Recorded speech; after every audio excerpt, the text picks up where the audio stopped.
En este proyecto de reforma se invade también el tema del juicio de amparo, se habla del amparo y el estricto derecho. El amparo penal de estricto derecho. ¡Qué barbaridad! El amparo penal, donde está de por medio la libertad de una persona, y más cuando tenemos vicios que hemos palpado todos ante los jueces, que el gobernado deba expresar con exactitud y con pulcritud los conceptos de violación para que le otorguen el amparo. Pero hay un problema muy grave. ¿Quién elaboró la demanda de amparo? No la persona cuya libertad está de por medio, sino un abogado, tal vez un abogado excelso, pero que en ese momento no supo cómo plantear el asunto. Tal vez un abogado que no tiene la experiencia, pero sí está de por medio de la libertad de una persona. Y en un Estado constitucional de derecho, vamos a permitir que una sentencia absurda, ilegal, inconstitucional, permanezca viva y una persona se tenga que pudrir 30 años en la cárcel porque no se redactó correctamente la demanda de amparo. Se me hace un abuso, máxime cuando el avance del amparo, de la ciencia del amparo, ha sido tal que hoy, con la ley de amparo de 2013, no solamente el imputado tiene el beneficio de la suplencia de la deficiencia de la queja, sino también se le ha otorgado a la víctima.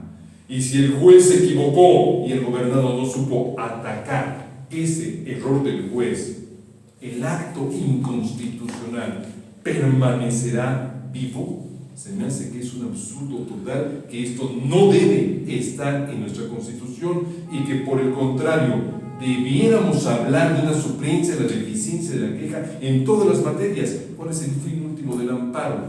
Mantener el texto de la Constitución incólume. No me interesa si supo o no supo el gobernado atacar el acto de autoridad. Lo que importa es que el Tribunal de Amparo apreció la inconstitucionalidad, que haya suplencia de la queja e insisto en todas las materias. Don Baldomero. Bien, esta parte por supuesto emociona porque es la materia que más nos gusta y que incluso comparto con usted, disfrutar, analizar el juicio de amparo. Por supuesto que no debe de desaparecer la suplencia de la queja, al contrario, debe de convertirse definitivamente y como ya se había venido avanzando en la regla del juicio de amparo.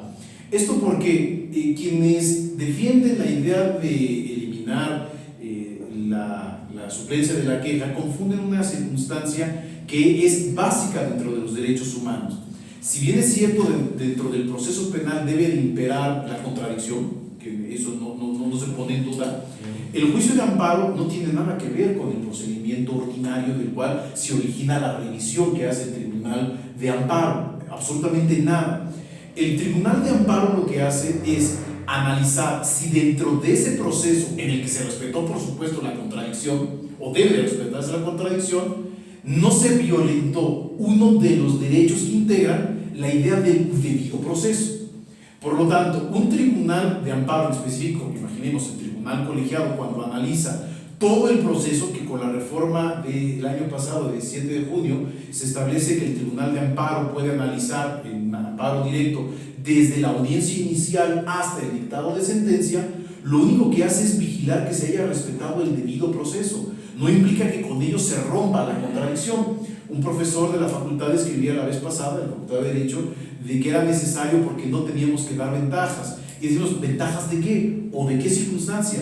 Se confunde la idea de contradicción de un procedimiento ordinario, como lo es el proceso penal, con un medio a través del cual se revisa tanto la constitucionalidad como la convencionalidad de cada uno de los derechos que se ventilaron dentro de ese proceso.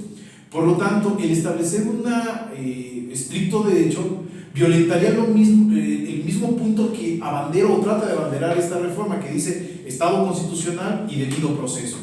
¿Por qué lo violentaría?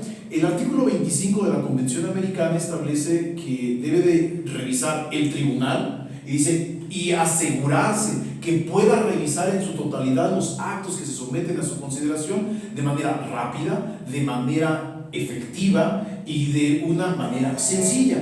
sencilla. Implicaría esta idea de que cualquier persona pueda tener acceso al tribunal, que se duela, que se queje y pueda revisar la totalidad del procedimiento y determinar si es una violación o no. Ojo, el tribunal de amparo, cuando diga te amparo por la violación sufrida dentro del proceso, no implica de que está favoreciendo a uno y rompió la contradicción.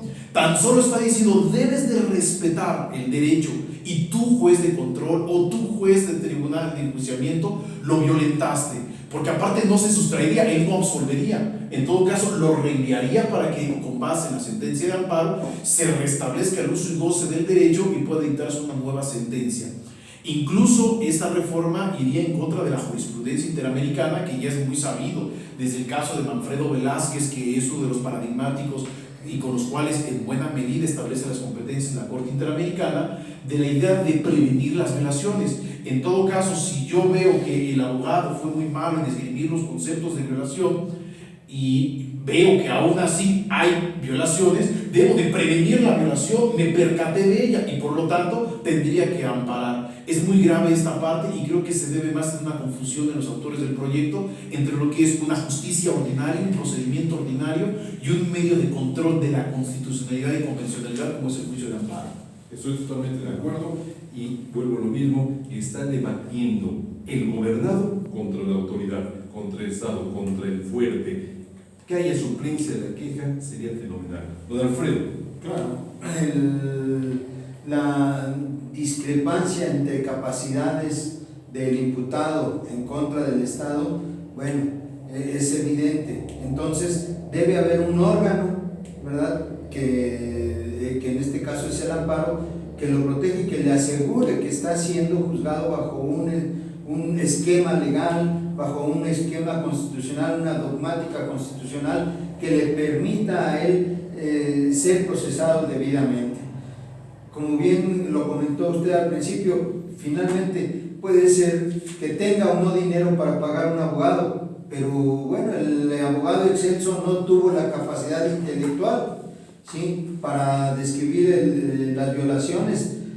Entonces, ¿qué va a pasar? Le van a asignar un abogado de oficio porque va a decir, me quiero ir al amparo, pero no tengo abogado. Bueno, le designan uno de oficio va a decir, ¿cómo no? Yo tomo el amparo y finalmente lo voy a hacer. Pero como tengo 300 asuntos más, nada más lo voy a hacer de mero machote o como se pueda, para que quede satisfecho.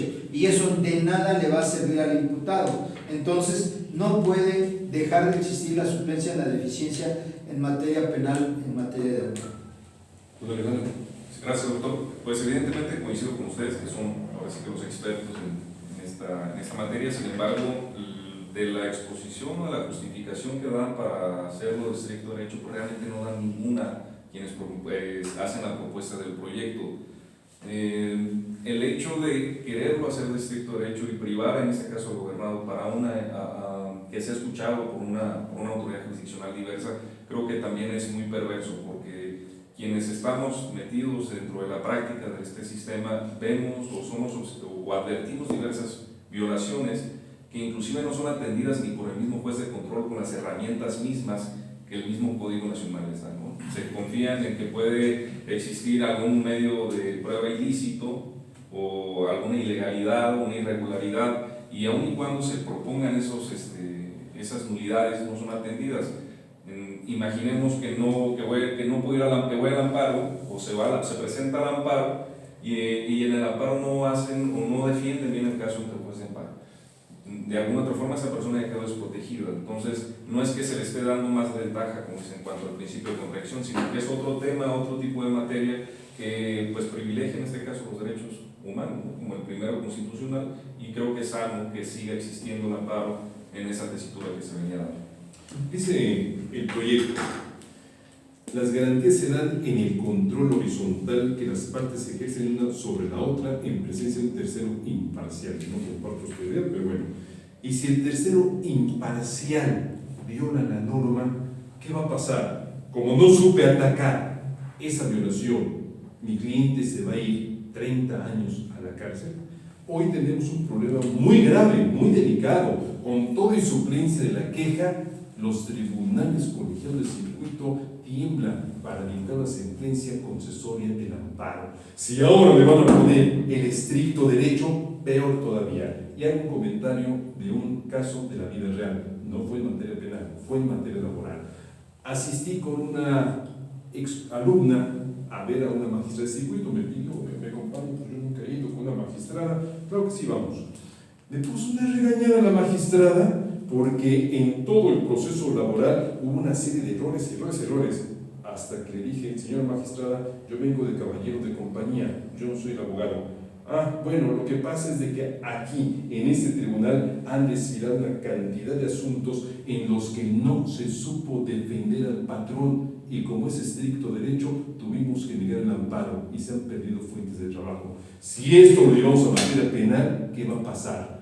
No se va a perder nada más la libertad, también se va a perder la esencia del derecho penal. El derecho penal es un derecho a través del cual se pretende, según lo dice el propio artículo constitucional, se pretende que no quede impune el responsable de un delito.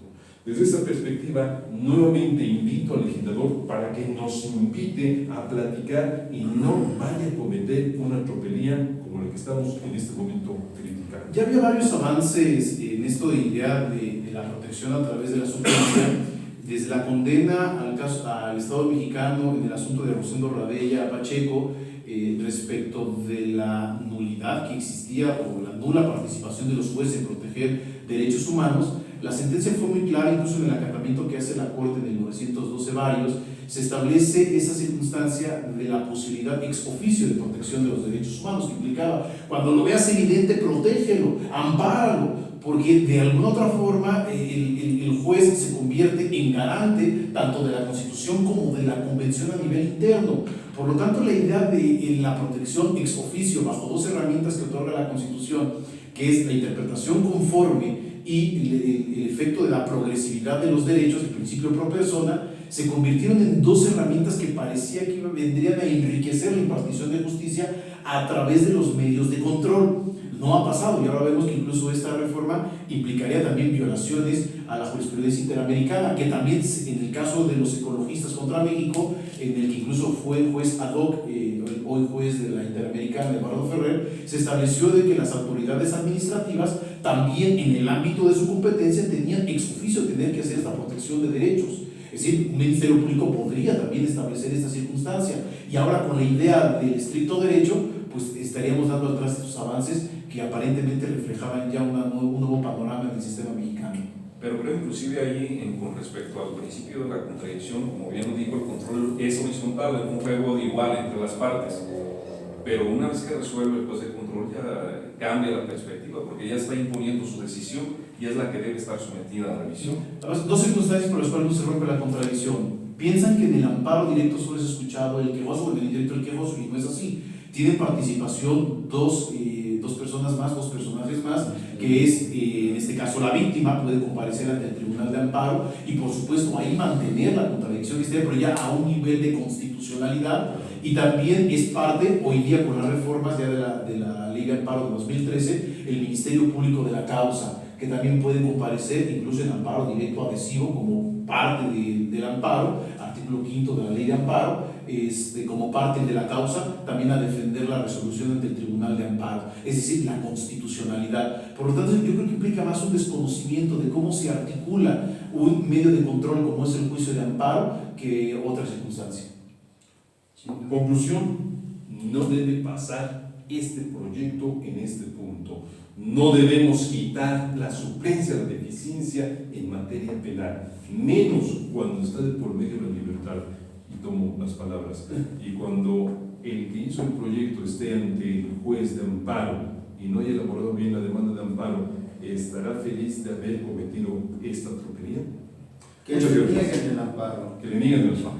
Muchas gracias.